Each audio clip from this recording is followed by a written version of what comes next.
Hello friends, நான் தான் உங்களோட ஏபி. இன்னைக்கு ஆந்திராவில் பொறுத்த வரைக்கும் ஒரு புது சட்டத்தை ஒன்று கொண்டு வந்திருக்காரு சந்திரபாபு நாயுடு அவர்கள். என்ன அப்படின்னாக்கா, இது வரைக்கும் 8 மணி நேரம் அங்கே இருக்கிற தொழிலாளர்கள் வந்துட்டு வேலை செஞ்சுட்டு இருந்தாங்க. பட் இதுக்கு அப்புறமா எல்லாரும் 10 மணி நேரம் வந்துட்டு எல்லா லேபர்ஸும் வேலை செய்யணும் ஆந்திராவில் அப்படின்னு சொல்லி ஒரு சட்டத்தை ஒன்று வந்துட்டு கொண்டு வந்திருக்காரு. இந்த ஒரு விஷயம் வந்ததுக்கு அப்புறமா ஆந்திராவில் இருக்கிற லேபர்ஸ் மட்டும் இல்லை, அங்கே இருக்கிற நிறைய மக்கள் வந்துட்டு சந்திரபாபுக்கு அகேன்ஸ்டா இப்போ போர்க்குடிய தூக்கியிருக்காங்க. இப்போ ஆந்திராவில் ஒரு பதட்டமான ஒரு சூழல் தான் இருந்துகிட்டு இருக்கு.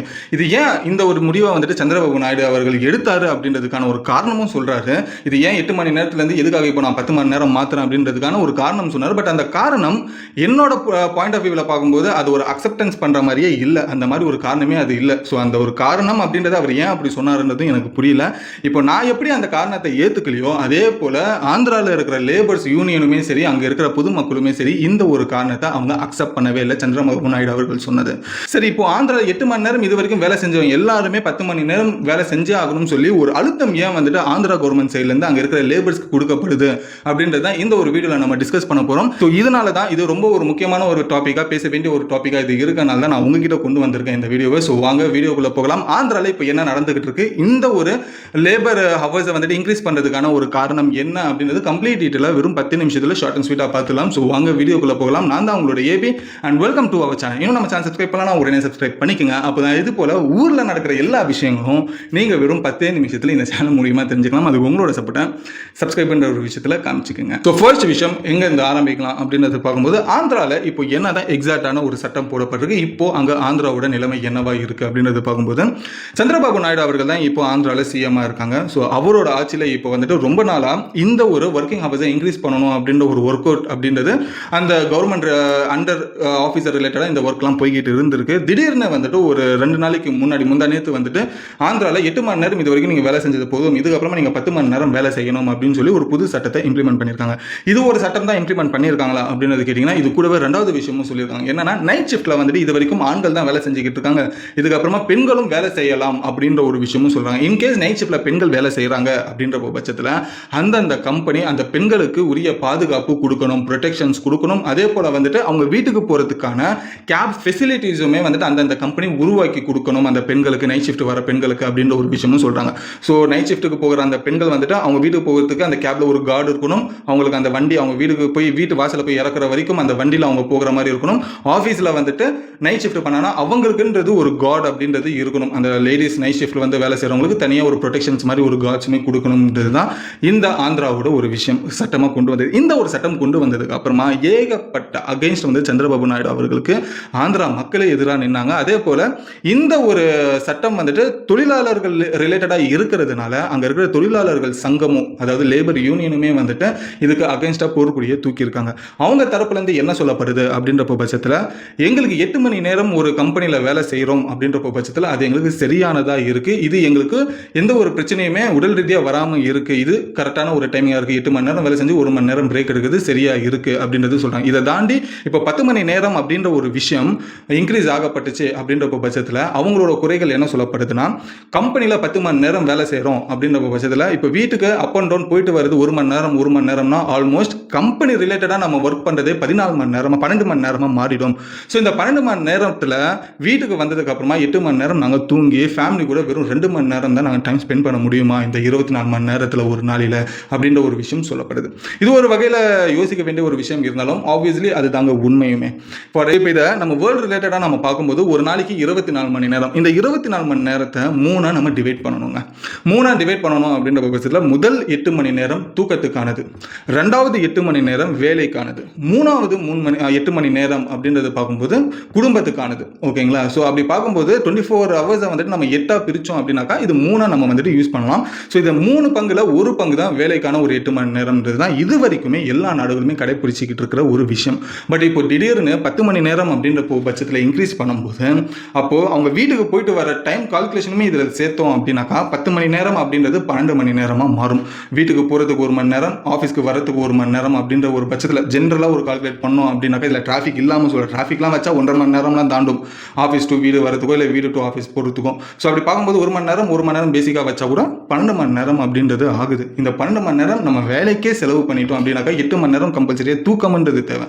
ஆல்மோஸ்ட் இதுவே நமக்கு பார்த்தோன்னா 20 மணி நேரம் இதிலே ஓடி போயிடுச்சு. அப்போ மீதி இருக்குது 4 மணி நேரம் தான். அந்த 4 மணி நேரம் தான் ஃபேமிலி கூட டைம் ஸ்பெண்ட் பண்ண வேண்டிய ஒரு நேரமாக மாறிடுமா அப்படின்றது தான் இங்கே நிறைய பேரால் எழுப்பப்படுற ஒரு கேள்வியாக இருக்குது. ஒரு வகையில் பார்த்தோன்னா இந்த லேபர்ஸ் யூனியன் சொல்றதும் சரியான ஒரு விஷயம் தான். ஏன்னா கம்ப்ளீட்டடாக இந்த 10 மணி நேரம்னா 12 மணி நேரம் ஆகிடும். அப்படியே அந்த போயிட்டு வர அந்த டைமிங்ன்றது கால்குலேஷன் பண்ணி பார்த்தோம்னா இந்த ஒரு விஷயத்தை வந்துட்டு எல்லாருமே எதிராக மாறும்போது அடுத்தது இந்த பெண்கள் வந்துட்டு நைட் ஷிஃப்ட்டுக்கு வரதுக்கான ஒரு இம்ப்ளிமெண்ட்டுமே பண்ணியிருக்காங்க.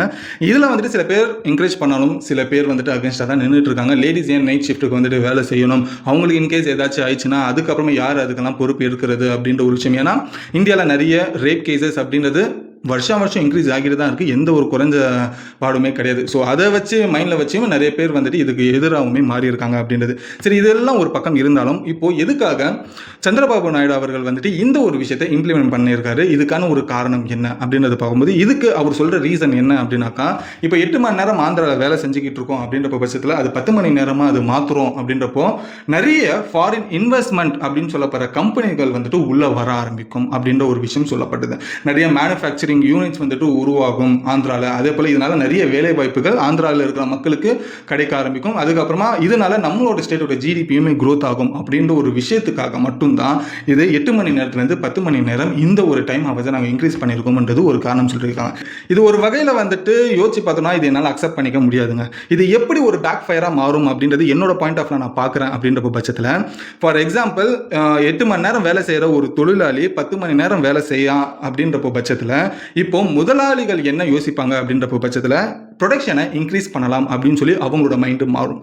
அப்படி இன்கேஸ் அந்த ப்ரொடக்ஷனோட விஷயங்கள் இன்க்ரீஸ் ஆயிடுச்சு அப்படின்ற பட்சத்தில் அந்த ஒரு தொழிலாளிக்கு ஆட்டோமேட்டிக்காக ப்ரெஷர் அப்படின்றது வரும் முதலாளி சைட்லேருந்து. இந்த வேலையை இது சீக்கிரமாக முடிக்கணும் அப்படின்னு சொல்லி இதில் ஆதாயம் யார் பார்க்குறாங்க அப்படின்றப்போ முதலாளிக்கு தான் அதிகமான ஆதாயம் அப்படின்றது கிடைக்கும். பட் அந்த லேபர்ஸ்க்கு அதே ஒரு சம்பளம் தான், அதே ஒரு வேலை தான், பட் அதிகமாக வேலை செய்யணும், பட் உடல் உழைப்புகளும் அதிகமாக போடணும். இதனால யாருக்கு நட்டம் அப்படின்றப்போ லேபரோட உடல்நல குறைவுகள் ஏற்படுறதுக்கான வாய்ப்புகள் இருக்கு. ஆதாயம் அப்படின்றப்போ முதலாளிகளுக்கு இன்னும் அதிகமான ஒரு ப்ராஃபிட்ஸ் அப்படின்றது ப்ரொடக்ஷன் இன்க்ரீஸ் ஆகிறதுல கிடைக்கும். ஸோ இதனால என்ன ஆகும் அப்படின்றப்போ ஆந்திராவில் இருக்கிற எல்லா மக்களுமே இந்த ஒரு 10 மணி நேரத்துக்குள்ள வேலை செய்ய உள்ள போயிட்டாங்க அப்படின்றப்போ பட்சத்தில் நிறைய பேருக்கு உடல் ரீதியான பிரச்சனைகள் ஏற்படும். பேக் ஃபயர் அப்படின்றது பார்க்கும்போது அங்கே வாழ்ற ஆந்திரா மக்களுக்கு தான் இது நாளைக்கு பின்ன திரும்பி இது ஆந்திராவோட கவர்மெண்ட் கிட்ட தான் இந்த பிரச்சனை போய் நிற்குமே.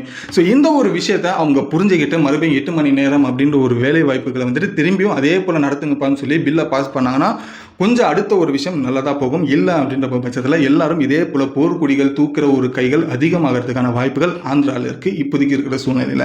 ஸோ இதுதான் ஆந்திராவில் நடந்துக்கிட்டு இருக்க இந்த 10 மணி நேரம் அப்படின்ற ஒரு வேலையை இன்க்ரீஸ் பண்ணதுக்கான ஒரு நிறைய விஷயங்கள் இப்போதைக்கு ஆந்திராவில் போய்கிட்டு இருக்குன்றது தெரிஞ்சுக்கோங்க. இன்கேஸ் அப்படி வாபஸ் அவங்க எடுக்கலை, ஆந்திராவில் 10 மணி நேரம் தான் வேலை போய்கிட்டு இருக்கு அப்படின்ற பட்சத்தில் ஆந்திரா நமக்கு பக்கத்து ஸ்டேட் தான். ஸோ இது அப்படியே என்ன ஆகும் அப்படின்ற பட்சத்தில் கர்நாடகா, கேரளா, தமிழ்நாடு, ஏன் இந்தியாவில் கூட அப்படியே இது வந்து இந்த ஒர்க்கிங் ஹவர்ஸ்ன்றது இன்க்ரீஸ் ஆகிறதுக்கான வாய்ப்புகள் இருக்கு.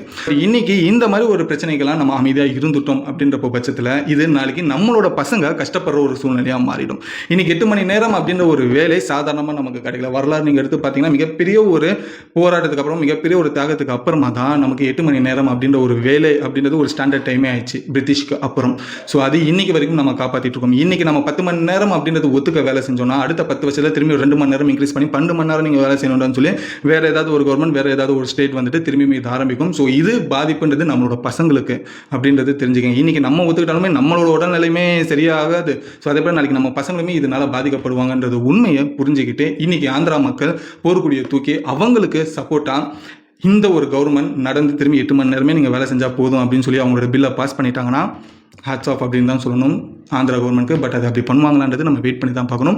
இந்த ஒரு வீடியோ பற்றி நீங்கள் என்ன நினைக்கிறீங்க? ஆந்திராவில் 10 மணி நேரம் வேலை செஞ்சதை பற்றி உங்களோட சப்போர்ட் அப்படின்றது கிடைக்குமா கிடைக்காதுன்றது உங்களோட கருத்தை கமெண்ட்டில் சொல்லுங்கள். இன்னும் நம்ம சேனல் சப்ஸ்கிரைப் பண்ணலாம், உடனே சப்ஸ்கிரைப் பண்ணிக்கோங்க. இந்த ஒரு விஷயம் உங்களுக்கு பிடிச்சிருந்தா லைக் பண்ணிக்கோங்க. அதே போல் நம்ம ஸ்டேட் பக்கத்தில் என்ன விஷயம் நடந்துகிட்டு இருக்குன்றது நீங்கள் தெரிஞ்சுக்கிட்ட மாதிரி உங்கள் ஃப்ரெண்ட்ஸ் அண்ட் ஃபேமிலிஸ்க்குமே ஷேர் பண்ணுங்கள். ரொம்ப இது ஒரு முக்கியமான ஒரு வீடியோ தான், எல்லாருமே தெரிஞ்சிக்கக்கூடிய ஒரு வீடியோ. நம்ம ஸ்டேட் பக்கத்தில் என்ன நடந்துட்டு இருக்கு அப்படின்னு சொல்லி ஸோ உங்கள் ஃப்ரெண்ட்ஸ் அண்ட் ஃபேமிலிஸ்க்கும் இந்த வீடியோவை ஷேர் பண்ணுங்கள். அவங்களும் இருக்கிற எல்லா விஷயத்தையுமே இந்த சேனல் மூலியமாக தெரிஞ்சுக்கிட்டும். ஸோ இதோட இந்த வீடியோ முடிச்சுட்டு அடுத்த ஒரு சூப்பரான வீடியோவில் உங்களை வந்து நான் பார்க்குறேன். Until then bye bye AB.